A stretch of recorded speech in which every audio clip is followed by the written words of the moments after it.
Need to estimate your duty? Perform a track and trace? Search for a declaration? Then download the Jamaica Customs mobile app today. The time by the Jamaica Customs Agency is 12.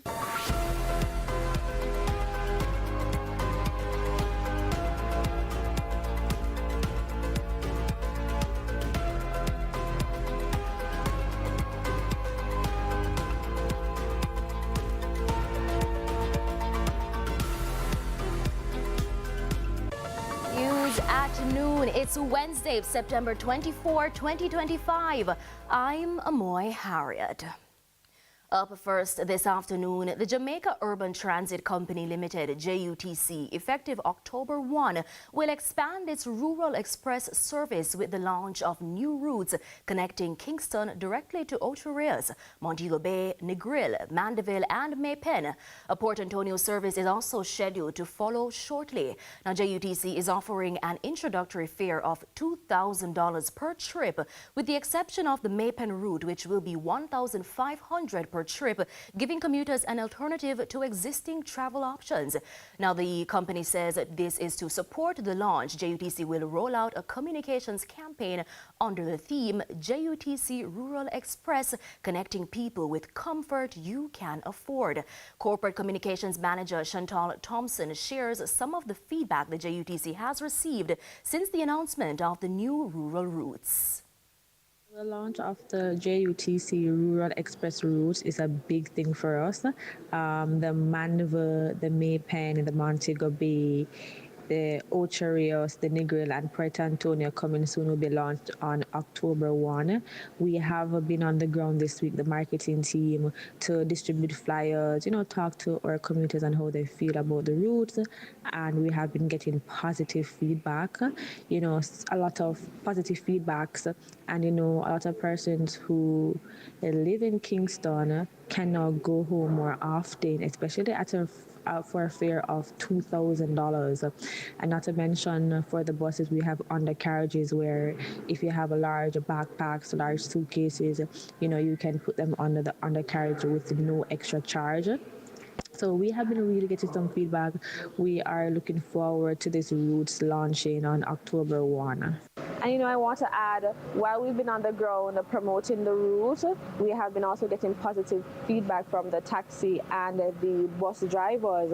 They're happy because they've expressed that, sometimes they can't carry everyone. So to have JUTC assist with carrying persons who they've left behind, they're happy and they're welcoming, for this new Rural Express routes. It was a somber atmosphere this morning at the Louise Bennett Coveley Primary School and St. Martin de Porres Primary Schools in St. Andrew. Several of their students were hospitalized following a tragic crash Tuesday afternoon. The incident occurred in Dublin Castle, Gordontown, where a bus transporting roughly 20 students overturned. Preliminary reports suggest the vehicle may have experienced mechanical difficulties. The principal of the Louise Bennett Coveley Primary, Sheena Taylor Morgan, told her newsroom that of the 13 students from her school who were involved, one remains in hospital. There are students from different grades, and so everybody is impacted. There are students who are in pain. There are no broken bones, no fractures. We'll be reaching out to the parents to ensure that we provide that support. Education goes on, and so we want them to recuperate and rest and get well.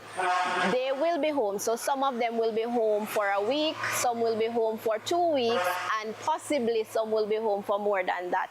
So what we are going to do, and the board is working with us, because just before you came, one of our board members reached out and will be providing tablets for for the students so they can access class from home. Meanwhile, CVM News spoke with a mother of one of the students involved in the accident in Dublin Castle Monday afternoon. Melissa Ramsey, whose 9-year-old suffered a fractured arm, told our newsroom it was traumatic, but she's thankful no life was lost. Giving God thanks, it wasn't that bad. No life has lost. I tell you, it was very traumatized, I'm telling you. But by the grace of God, just glad.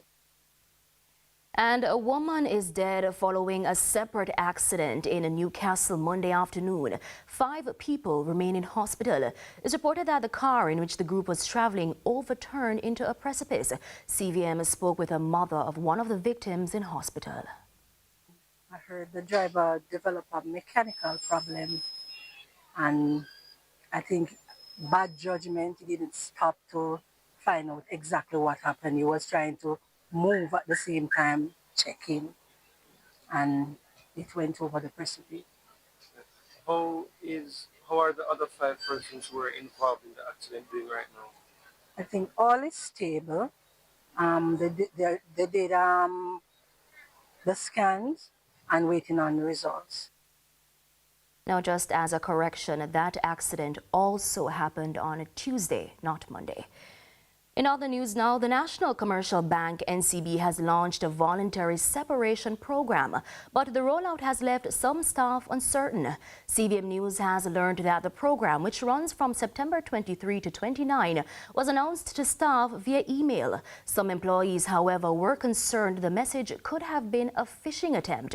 The email reportedly contained a form asking workers to submit details if they wished to participate. But the NCB Staff Association quickly advised employees not to sign or submit any forms until there is further clarification.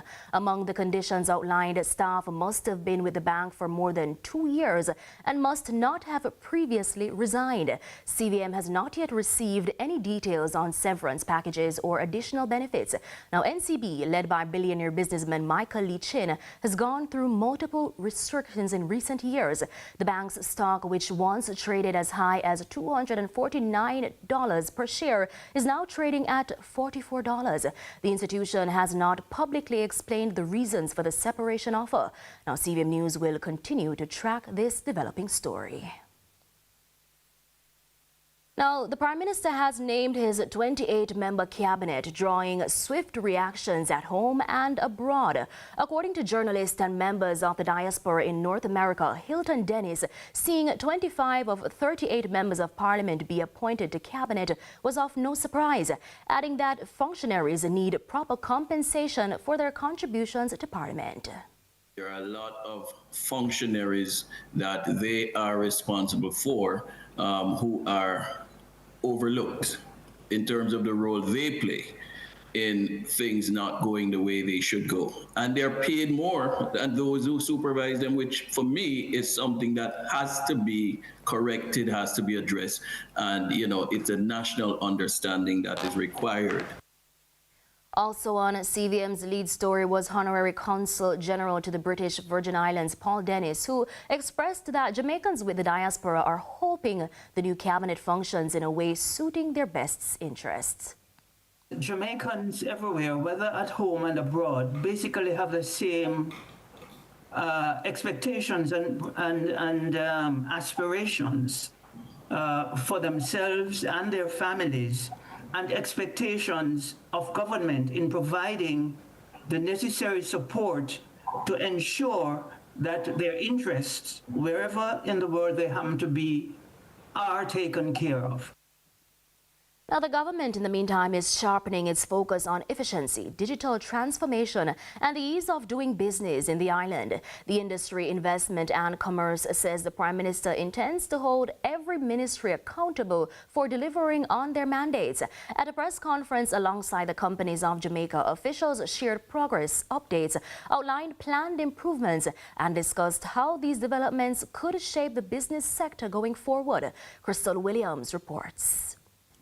The Ministry of Industry, Investment and Commerce addressed the ministerial press conference to discuss the matters raised at the first cabinet meeting since the elections. This in accordance with the Prime Minister's intentions expressed at his swearing-in ceremony recently. Senator Hill pointed out the importance of their roles as government employees. He says those appointed to work in any of the 20 agencies under the ministry are being held to a specifically high standard. Every one of us in here is so much better than the thousands of Jamaicans we serve. And I make that very clear from the day I came in, that our 20 agencies must operate that way.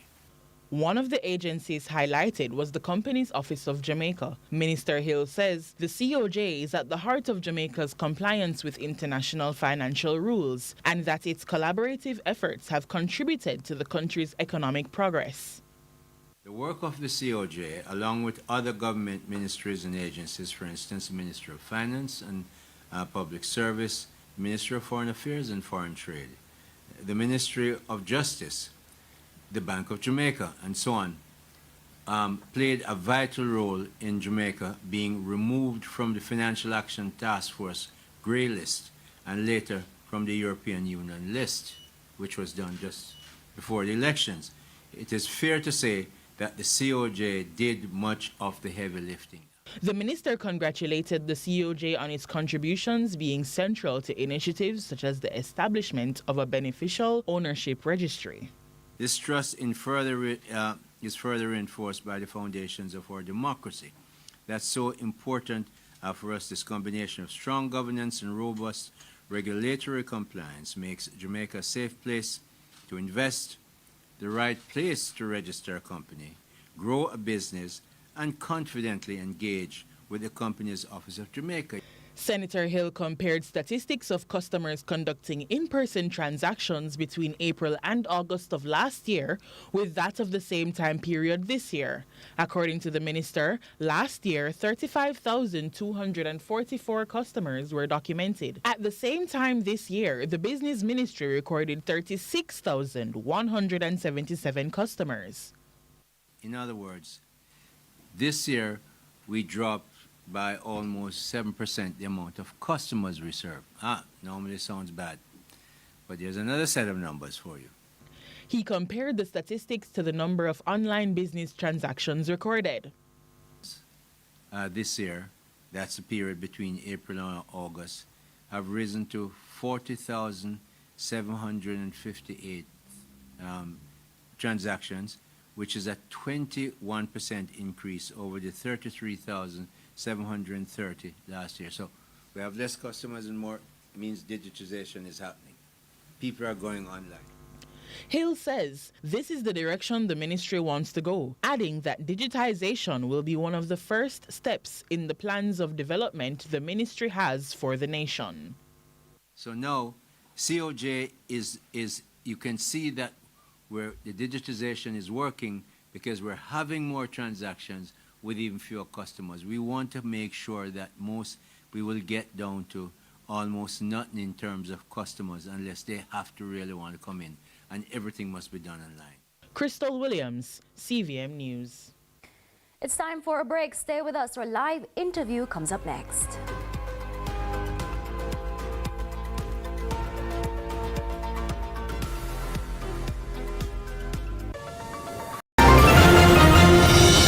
Welcome to JDIC set. All right. Roll the camera now. 5, 4, 3, 2. Hi, this is Deposit Insurance in a minute. Jamaica Deposit Insurance Corporation protects deposits in commercial banks, merchant banks, and building societies. What deposit? Deposits are the money you save in the bank or a building society. For example, savings and checking accounts. In Jamaican or foreign currencies. Oh, me get what you say now. But glad every bank account when me have is protected by the JDIC. Deposit insurance is automatic and free. I like that, you know. I like that. Well, them JDIC, money good then. JDIC. Protecting deposit for you and me. That's good. Get home with NHD. More possibilities. Get home with NHD. Turn your dream home into reality. From vision to foundation for many generations. Home buyer or home builder, get to your destination. Get home with NHD. More possibilities. Get home with NHD. The key to your home. Need to replace or amend your exam certificate? The Overseas Examinations Commission can help. The local service charges $3,960 Jamaican dollars. Apply using our new service portal, OEC Online. With OEC Online, you can pay for our services from anywhere, right at your fingertips. Locate us at 6 Manhattan Road, Kingston 5, or 18 Queens Drive, Montego Bay, or call 876-618-3721, or visit our website at overseasexams.org.jm. The OEC, your trusted partner for certificate services.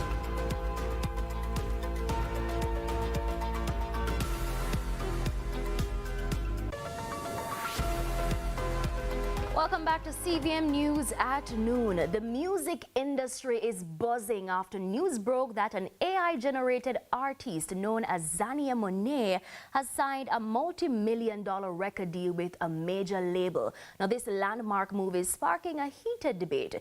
Is this the future of music or a threat to the livelihood and creativity of human artists? With AI now able to write lyrics, produce beats, and even mimic human voices, the line between technology and talent is blurring faster than ever.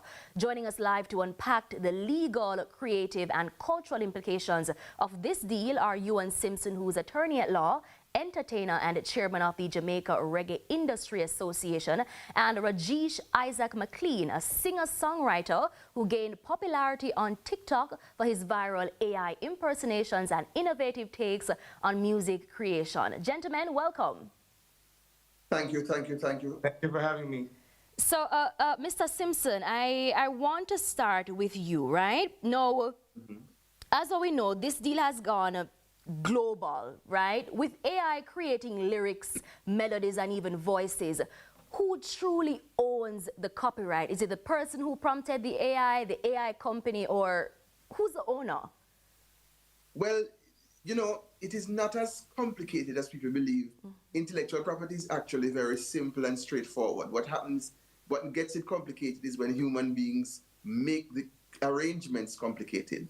But the truth is that in order for AI doesn't come up with these things by itself. It has to be given instruction.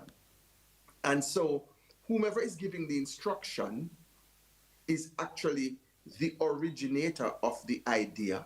And that moving human being that is triggering the end result. And therefore, it is kind of simple to determine who the creator is.